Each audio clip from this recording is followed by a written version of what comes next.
నిర్మల్ జిల్లా సోన్ మండలం కడ్తాల్ గ్రామంలోని పెద్ద చెరువుకు గడ్డిపడి నీరంతా వృధాగా పోతుంది. ఆ నీరంతా పక్కనున్న పంట పొలాల్లోకి వెళ్తుండడంతో పంటలకు తీవ్ర నష్టం వాటిల్లింది. చెరువులో వేసిన చేప పిల్లలు కొట్టుకుపోవడంతో మత్స్యకారులు ఆందోళనకు చెందారు. చేపల వేటపైనే ఆధారపడి జీవిస్తున్నామని వారు ఆవేదన వ్యక్తం చేశారు.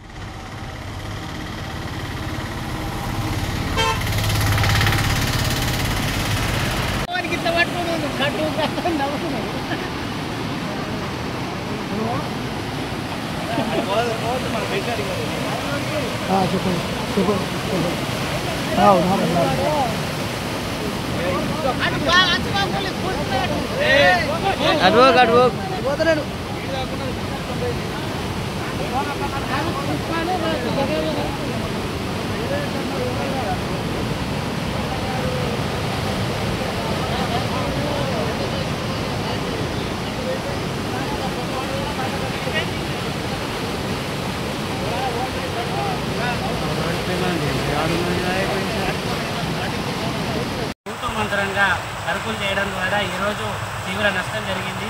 చెరువు తెగిపోవడం జరిగింది. రైతులకు మరియు మత్స్యకారులకు తీవ్ర నష్టం వాటిల్లింది. దీని పర్యవసానం గత ప్రభుత్వం చేసిన పనుల ఆధారంగానే ఈరోజు ఈ చెరువు తెగిపోవడానికి ప్రధాన కారణమైంది. దీని మీద ఆధారపడి అనేక మంది రైతులు ఆధారపడి బతుకుతున్నారు. ఇలా వందల ఎకరాల నష్టం జరిగిపోతుంది. దీన్ని తొందరగా పునరుద్ధరించాలి.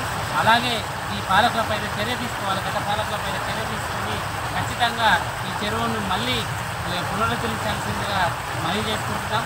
ఏ రోజు కడ్తాల్ గ్రామంలో చూస్తున్నట్లయితే ఈ చెరువు మొత్తం కూడా రెండుగా తెగిపోవడం జరిగింది. రాత్రి కురిసిన వర్షానికి, చిన్నపాటి వర్షానికే చెరువు తెగిపోయే పరిస్థితి ఏర్పడింది.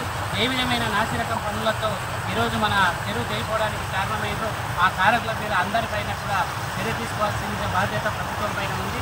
వెంటనే స్పందించి ఈ కోరికను ఇచ్చేసి రైతులను ఆదుకోవాలి. రైతులు పంట నష్టపోయి చాలా ఇబ్బందులు పడుతున్నారు. ఈ టైంలో చెరువు తెగిపోతే చాలా ఇబ్బందులకు గురవుతాయి. కాబట్టి వెంటనే ప్రభుత్వం అందించి తొందరగా ఈ నిర్ణయాన్ని తీసుకోవాల్సిందిగా కోరుకుంటున్నారు కడ్తాల్ గ్రామం.